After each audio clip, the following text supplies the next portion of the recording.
Okay, so we're going to take a look at the Bias Plus report. Where you can find that would be the Sterling Net Point Power Ranking site on Facebook at Sterling NPPR. Ben, we have them all right here.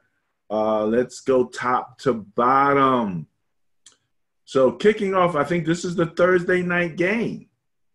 We have the New York Jets versus the Baltimore Ravens. Bias Plus favors the Baltimore Ravens by 21.7 average net points per game. That's pretty big. That's your 3 touchdowns right there that we were talking about. Before I get started on this, yes, I am taking the Ravens. Yes, I would not hesitate to take the Ravens. I just want to mention anybody who's worried about Lamar Jackson's injury, he practiced in full today. And he looked good. He had limited practice yesterday, and they said he looked good in the limited practice. So today he went full. He'll be fine for the game. And, oh, by the way, the injury that he sustained, it took me until today to actually find the injury and how it happened. Everywhere I looked, all it said was he has a quad injury. Not a quad strain, not a bruise, not a contusion. A quad injury. It was almost like nobody knew how it happened, but I found out how it happened, and it happened in the pocket. Ain't that something? Ain't that something? Hit in the pocket, eh? Got hit in the pocket, threw a beautiful pass to Hayden Hurst that ran it in for a touchdown. It was a frozen rope. It was nice. Awesome. But he took a shot in the quad, but he's fine. So you're going with the bias on this one? Yes, sir.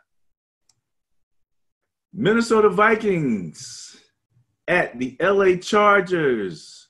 Minnesota Vikings are favored by a Bias Plus score. Oh, wait a minute. I went all the way to the bottom. Yeah, I was going to say we're a little out of order. Yeah, let's go back up to the tops where you got the New England Patriots and the Cincinnati Bengals. Patriots have the largest Bias Plus score of the weekend at 25.2, favoring the Patriots.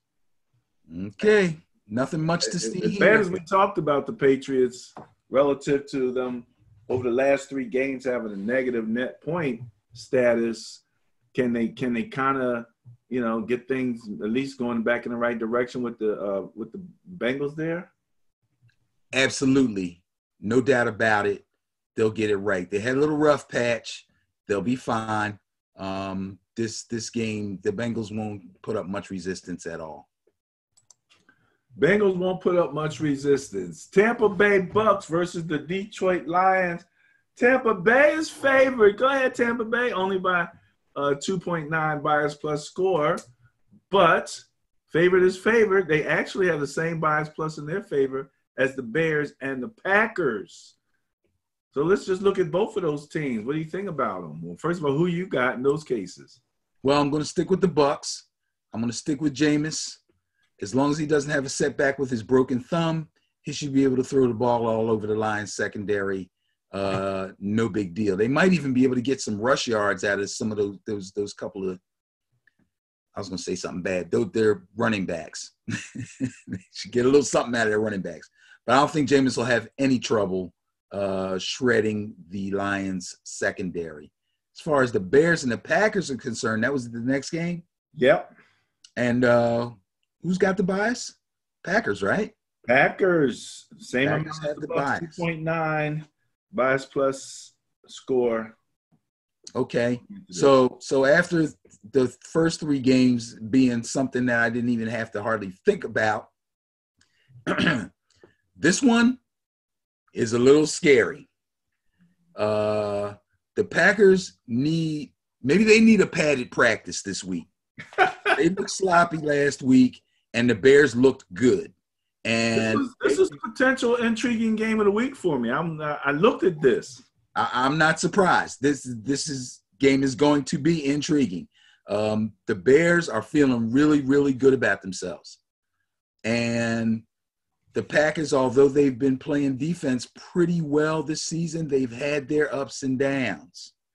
I hope that they're ready for Mr. Trubisky because he's coming in there with a lot of confidence.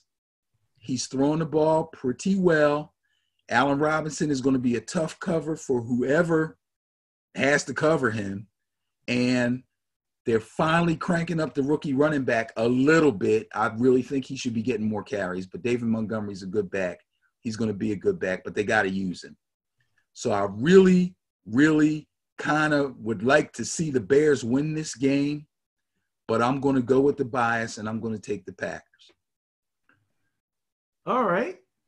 4.7 bias plus score favoring the Titans in their contest hosting the Houston Texans. So you have the Houston Texans, Tennessee Titans. 4.7 bias plus score favors the Titans. Who you got? I'm taking the Titans. They're the hot team. The Texans are the cold team. The Texans defense is weak, and I mean weak. And the only way they can win is if DeSean comes out super hot and just outscores these guys. And with Will Fuller hurt with a hamstring, that's going to be tough. Kenny Stills is a good receiver, but he doesn't have the kind of speed that Will Fuller has. And you can only throw the ball to Hopkins but so many times. I mean, they have a mediocre running game at best. The Titans will probably control the clock, and Tannehill will probably throw for at least 2 touchdowns over the top. And Derrick Henry will probably have a couple of stiff-arm touchdowns, and the Titans should win that game. Ben, if we did just the last 3 weeks, bias plus, between these two teams. Just the last 3 weeks. Just the last 3 weeks, it would be a bias plus score of 22 favoring the Tennessee Titans. Wow. There you go. See? They're the hot team. They're 19. Again, we talked about them in first place over the last 3 weeks in net points. And the Houston Texans are 20th at minus 1.7. Right. You know, I don't know what's going on with, well, you talked about their defense, but man, it was like they ran out of juice after they beat the Patriots. They used up all their good stuff or something. Yeah. All right. Speaking of good stuff, Broncos have found some good stuff. They are going to have to go into Arrowhead with their rookie quarterback and see what they can do with the third hottest team in terms of net points over the last 3 weeks. The Chiefs. Chiefs are favored by a bias plus score of 9.2. So I was raving about Drew Lock, and then I watched the NFL Fantasy Live on the network, and seems I'm not the only one that was raving about Drew Lock. But then as soon as they finished raving about Drew Lock, they said, if you're playing fantasy, don't play him this week. No. Everybody's falling in love with Drew Lock, but he's going to get a comeuppance when they get to Arrowhead. I just hope he doesn't look too bad. But I tell you, the guy's playing with a lot of confidence. He looks good. I like him. I like him. But there's no way they can beat the Chiefs. Well, let me say this much. Defensively, where Kansas City, where are they? There they go. 14th in points against per game. Guess where Denver is? Let me guess. Around 8th? 10th. Okay, I was close. So, yes. What all that means is the Broncos are keeping the scores close and they're losing. And Kansas City's getting scored on and coming back and winning. Well, if they can fix the error of their scoring ways now that they have Drew Lock, because they were at 27th in points per game at only 18.2. Now, when you're playing Kansas City, who's averaging 28.5 points per game, you're only been averaging 18. You're going to have to get your points up. Yeah. You know, mess around with those guys. But, hey, that's what might have some magic for Drew. You know, I ain't mad at them. Go get them. If they make it a game, I'll be glad. Shoot, it'd be better if he could get Mahomes up in that thin air of Broncos Stadium, Denver Stadium, but you got to go into Arrowhead and handle that noise. So that'll be interesting to see. All right. Your Giants, the Dolphins. Your Giants have the bias plus, man. 5 favoring New York Football Giants. What you say? This might be another knockdown drag out like the Eagles game. I'm going to pick the Giants to win. I picked them to win last week, even after finding out that Eli was going to be in there. I knew it would be tough because he hasn't played in so long, that he might have a little rust on him, and he hadn't practiced with the starters until the week before the game. Now he's got a whole week under his belt this week. I think he'll have enough juice to beat the Dolphins. I really like the Giants receiving core right now. This kid, Drew Slayton, has really shown that he belongs. Sterling Shepard is a good receiver also. We just haven't seen that much of him because he's had a couple of concussions, and I think he had some other injury too. Golden Tate's a little banged up, but he's had a pretty good season. I think the Giants are going to win this game. I'm not going to say handily because I think it's going to be close. And there's going to be some points scored because the Giants secondary probably could barely play in my flag league. But and you know, Fitzmagic is he's gonna find the holes. But I believe the Giants will win this game. They do have the bias too, so that makes me feel even better. All right, going with the bias with your Giants. All right. Next up. All right. Intriguing game, Bills and the Steelers. You know, I didn't really look at it. Oh, wait. No, I didn't really look at it. Because I'm thinking, I don't know what I was thinking. It didn't kind of capture my imagination. Okay. Until just now, as I'm looking across some of the information, and I'm realizing how close they are. Mm-hmm. Now, points for Buffalo is 20th. Pittsburgh's 23rd. So we're looking at 21 points for on a per game basis, and you're looking at Pittsburgh is 19.9, 20. So you're not looking at hardly any difference there. Then when you go on the defensive side, which we think we're going to give Buffalo, right? They're coming in 5th, giving up an average of 16 points per game. But then here comes Pittsburgh coming in 6th, giving up 19. So, and to be quite honest, Pittsburgh has the turnover differential in their favor, but Buffalo's just a little bit better, I think, on offense. So this should be a really good game. And again, Pittsburgh's playing like they got something to play for. Well, yes, they are. But when I look at Pittsburgh's personnel on offense against that Buffalo Bills defense, I just don't think they can get it done.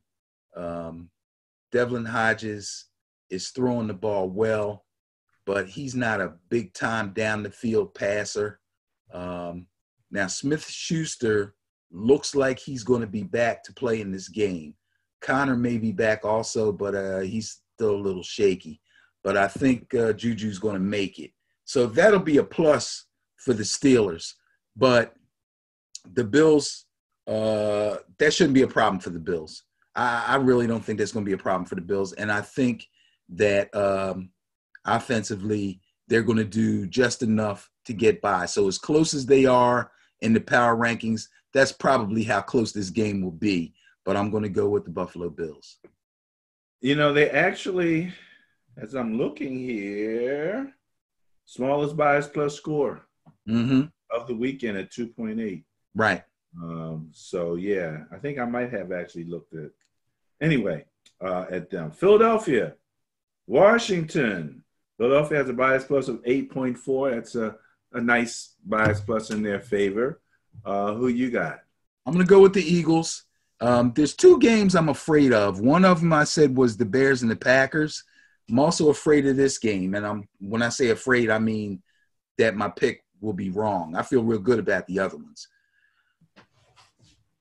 I have no confidence in the Eagles whatsoever to win a game that they're supposed to win, because they lost a couple of games that they were supposed to win, and they darn near lost another one last week, a game that they surely should have won. So therefore, we come into this one and we say, oh, they're playing the Washington team that needs to change their name, with a quarterback that I said might end up being a career backup if they ever find another one.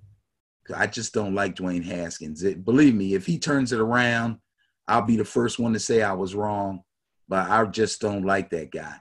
I'm going to take the Eagles to win this game because they're supposed to. There you go. I'm not feeling real good about it. There you go. All right. Seattle gets to get their act together against the Panthers, who don't seem like they're faring too well right now. Things that boat's looking real shaky. I understand that Cam's surgery was successful, so they're not one of those teams like the Jaguars that can make a change and decide, okay, we're going to sit down the starter or anything like that. He's down. They got who they got, and they're going to have to work it out from there. But their defense looks a little shaky. Seattle's favored with a bias plus of 7.4. Okay, so I like Seattle. I like them to go into Carolina and win that game, but I also like the fact that the Seahawks defense, which can be quite dynamic at times and really make big splash plays, is just shaky enough to let Christian McCaffrey get his usual 100-plus yards and 7-8 catches, which will satisfy my main fantasy team.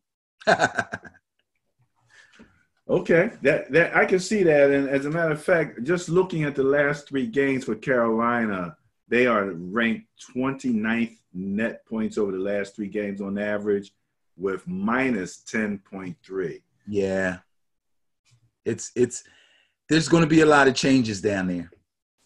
A lot. They already fired the coach. Cam's probably going to get traded. Yeah, there's going to be a lot of changes down there. The draft is going to be huge for them. They're probably going to look to get a bundle back for Cam and try to parlay that into some high draft picks and kind of rebuild. It is going to be interesting to see who's going to give up a bundle for Cam. Oh, somebody will. Okay, it'll be interesting to see. I'm surprised. Okay, you ready? I was wrong. I said that other game, was it the Bills, was the smallest bias score of the weekend? Well, you can't beat 0. Oh, we got a tie. We have a tie with the Jacksonville Jaguars and the Oakland Raiders. Tie, and I mean, when I said tie, I'm talking turnover differential, everything, just tied. It's a dead heat. Dead heat. Dead. Okay. Well, it may be a dead heat, but it won't be hard for me to pick this game. Raiders are going back home to the black hole. They're licking their wounds. They had a couple of bad losses on the East Coast. It'll be good for them to get back home. Meanwhile, the Jaguars are going nowhere fast. Raiders win. Okay. All right.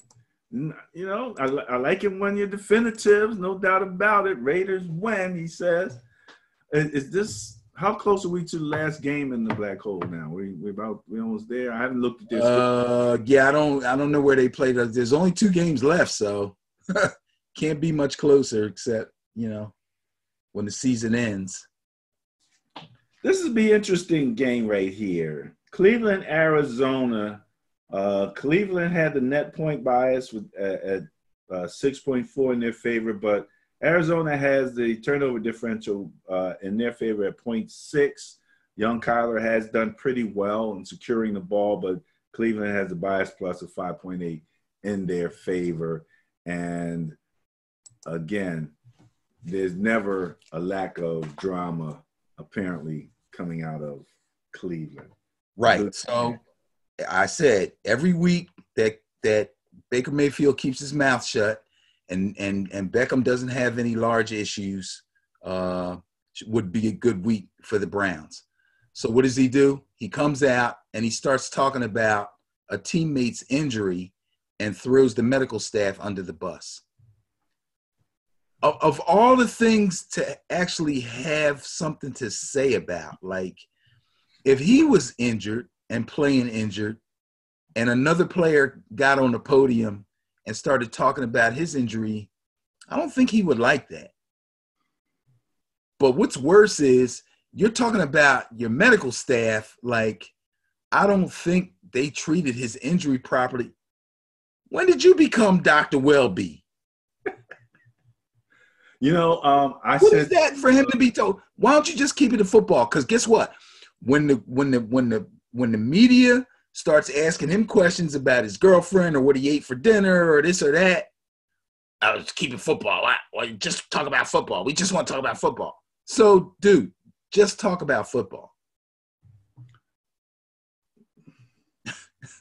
I don't know. That being said, they should beat the Cardinals. Oh, I know what it was. I was thinking, in my other life, working on the legal side, I wondered, were the medical staff not employees, would they be able to sue him for like defamation or something of that nature? When you're basically saying that they made a mistake and injured somebody, in a public forum. I just wondered about that. I don't know. If you're an attorney and you're watching Ben and Barry on football, send us a comment. Let us know if he carry any liability for opening his mouth in that particular situation. Well, it's kind of like with DeSean. When you have these groin injuries and these lower abdominal type injuries or sports hernias, which is what it's turning out to be, it always starts out, he's got a groin injury, and the next thing you know, he's got a sports hernia. From what I've seen and heard, if you're a professional, your best bet, this is my opinion, your best bet is to go ahead and have the surgery. Because them doggone things never heal. When we were playing, you pull your groin, there's nothing you can do about it. You just got to rest. Can't lift your leg, yeah. You can't stretch it. What are you going to do? And if it's a sports hernia, you can't even massage it out. Like, you're just jacked up. And these guys try to rest and they miss 4 and 5 and 6 games, or they play with it and it gets continually worse. You should just get the surgery and be done with it. If DeSean had got the surgery when the first game he missed, he'd have been back by now. But Beckham's been playing with it. Just leave it alone, Baker. Just leave it alone. He's not complaining. Well, he's trying to get out of there. That's the other part. Did you hear this about him whispering to people? I don't blame him. Can you imagine him being at the bottom of the pile? Help me. Help me. I've been abducted. Oh, man. You run over at the end of the game, shake the coach's hand. Get me out of here. Get me out of here, please. Get me out of here. Being held against my will. Yeah, well, Oh, God. Young, impulsive guy, thinks he's doing the right thing. Didn't have all his ducks in a row. Thinking more about trash talking New York where he was leaving than about the situation that he was going into. So I don't feel bad for him. All right. I think this is actually going to be my intriguing game of the week here. I knew it. Knew it. It's worthy. Well, you got two passing offenses with quarterbacks is getting it in. The Rams is hot now. The Cowboys is at the top of the league in passing. and getting it all done. And you're looking at a 1.6 bias plus score favoring Dallas.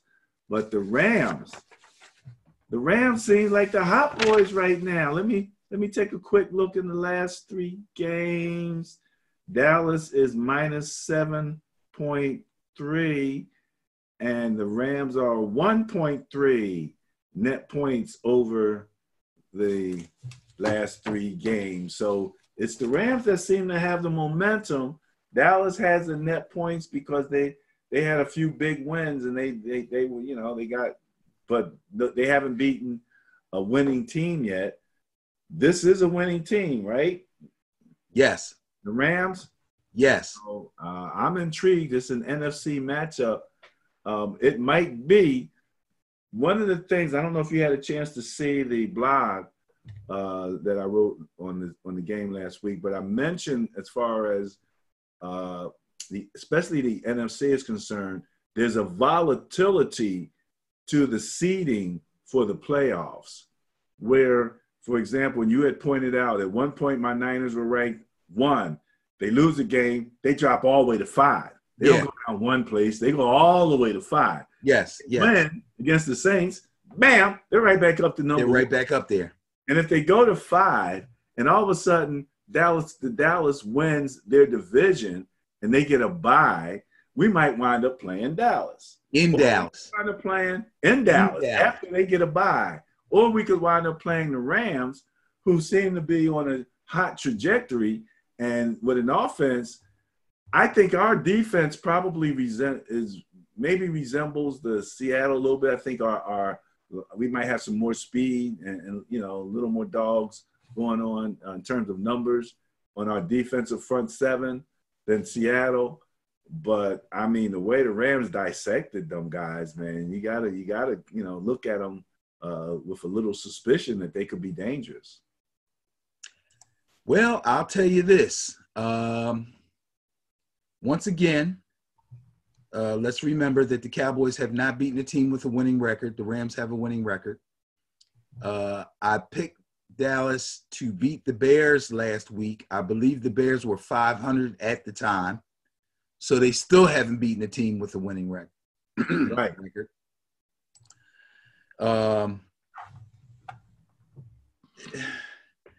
If Sean McVay can keep or can stay on this groove that he's in, this play calling groove, I'm telling you, that game was on quite a bit because I think there were only 2 games on Red Zone at the time, so they kept going back and forth between the 2.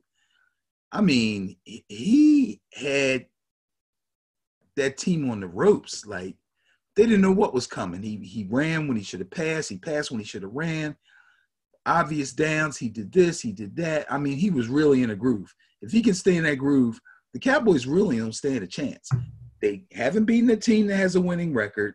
Their defense has not played well at all. They've got very little pass rush, and the Rams offense is cooking right now. And nobody is afraid to go to Jerry World. So they have no home field advantage either. So I'm taking the Rams on this one with confidence. Aaron Donald, a disruptor, closing down that middle. We'll have to see what Zeke can get done in that particular situation. But okay. Actually, if the Cowboys are smart, they'll give the ball to Zeke as much as they can. The problem will be if the Rams jump out on them. They get a lead on them. They've already shown the propensity to stop giving the ball to Zeke and not even really throw it to him, which you can keep him in the offense no matter what the situation. But they don't see that. He's a 4-down back. Because you want him back there. I don't care if you were doing a quarterback sneak. You could put him back there, and the defense would have to make an adjustment for him. Right. It might shift and give you a little gap to one side or the other, just because he's in there. And he's a viable receiver, which means you should know he's not. I mean, obviously McCaffrey is having one heck of a year, but Zeke is not far behind.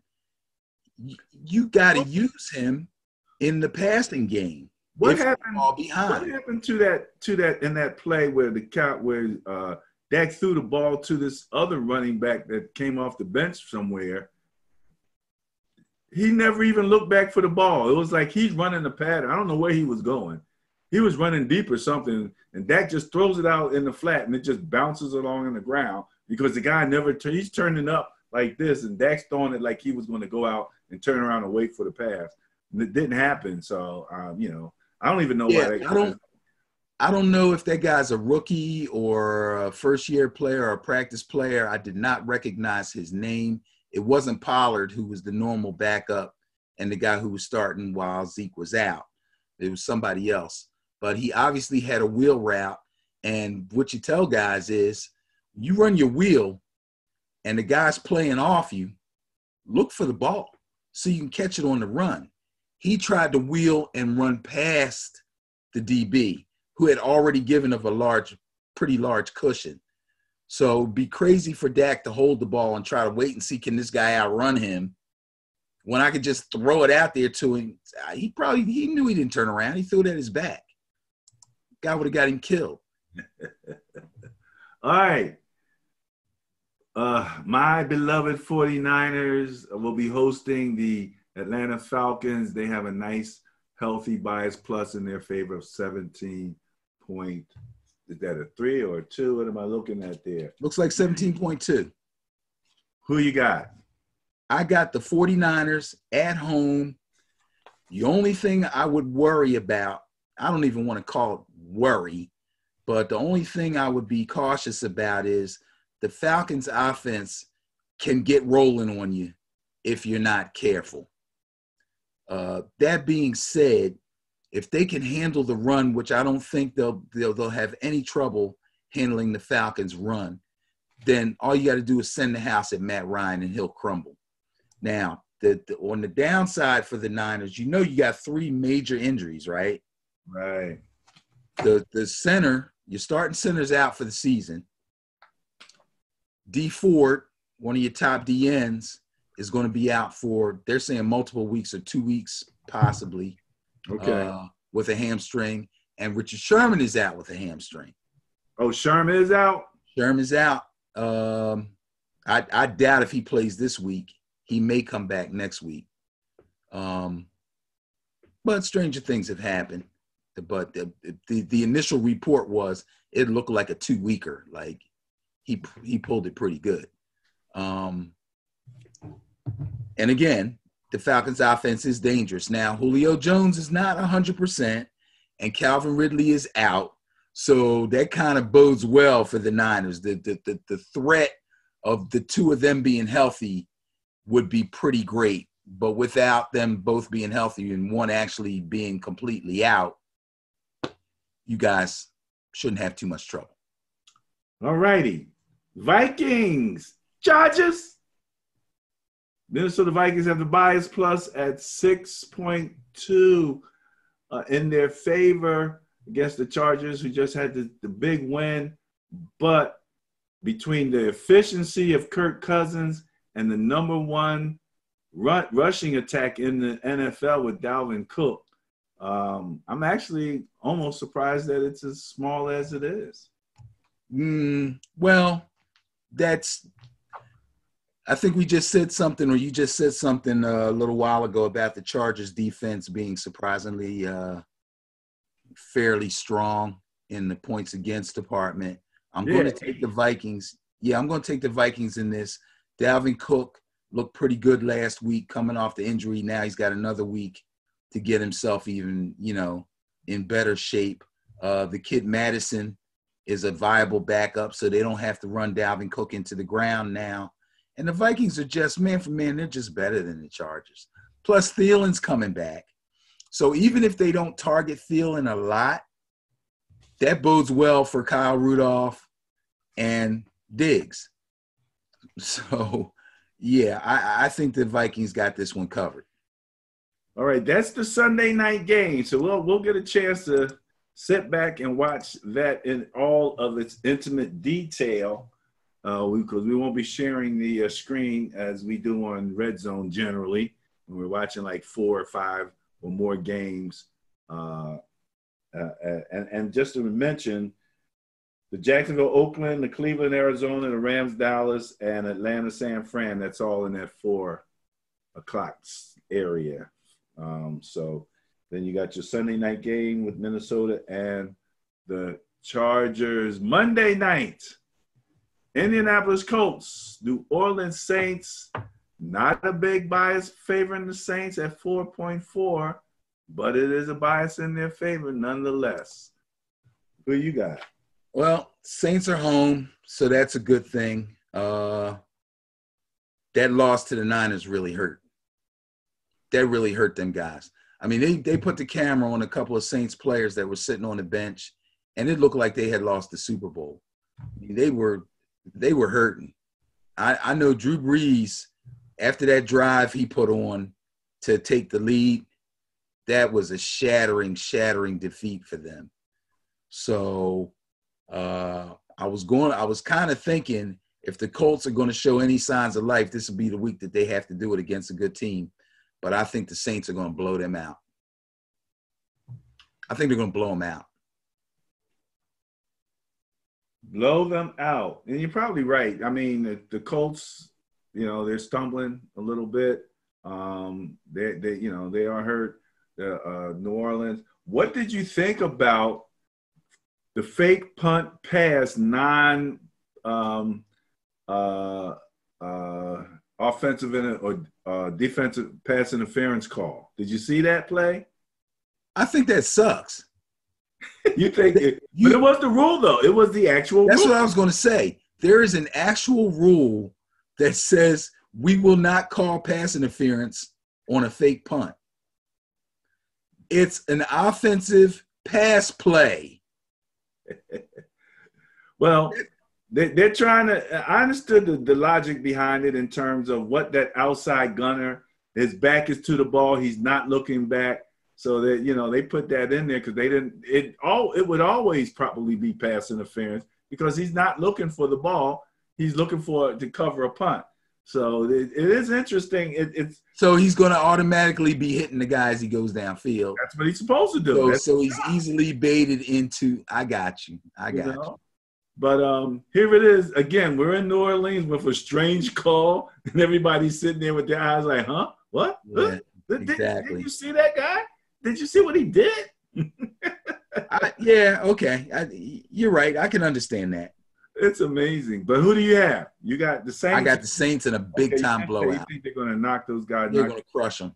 Guys. Okay, fantastic. Well, this wraps up the Bias Plus report for Week 15 in the NFL. Next up, we're going to talk some general commentary.